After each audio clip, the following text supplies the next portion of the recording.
I can't think of a better topic to discuss for 2 days than energy.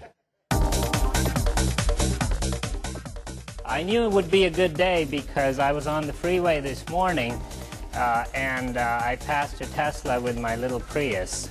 SERI stands for Smarter Energy Research Institute. It's a collaboration between IBM Research and forward-looking utilities. The whole idea is to bring our best skills together and develop innovative applications to solve problems in the energy space. We've been very, very successful in attracting a wide variety of utilities and energy companies to this conference. I'm convinced that data will fundamentally transform how this industry functions.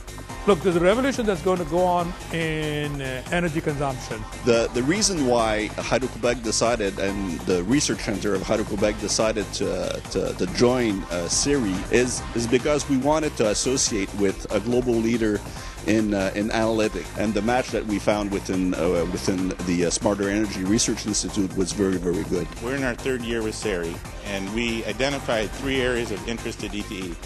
One was a weather-driven damage prediction and response system. One was the asset health system.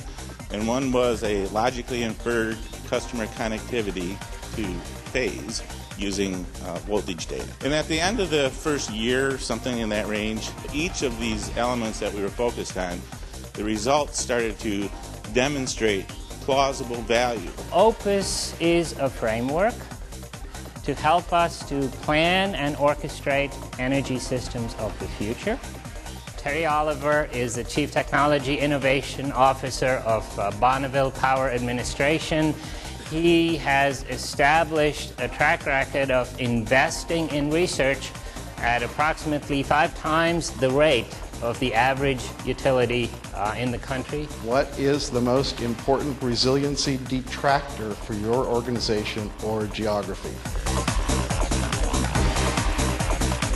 They're saying, well, there are only 2 causes for outages in the utility. It's either weather or people.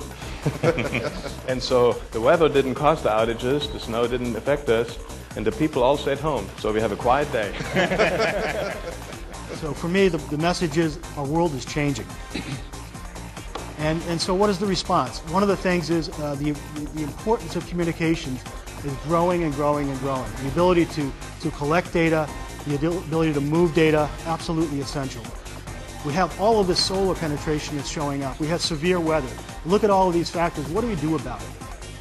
And several years ago now, I guess, we started having conversations with our friends here at IBM. Fundamental driver, while we're all talking about it, is the customer. Our customer's opinion about what they expect from the utility is driven what they experienced with their cell phone providers, from Google, what they can do with their iPhones, and it sets a level of expectations how things should work.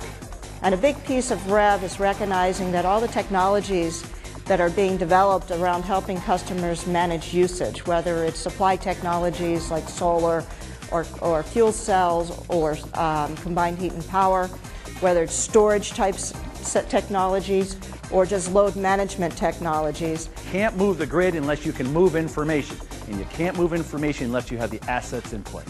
I don't know how many other industries could get away with 54% capacity utilization. But I think if you were in the airline industry or in the hospitality industry and your capacity utilization was 54%, you'd probably be out of business. We cannot just continue to put poles and wires and steel in the ground when we're only using the grid 54% of the time. Is it possible to transform the energy infrastructure for all purposes? So that means electricity, transportation, heating, cooling, and industry.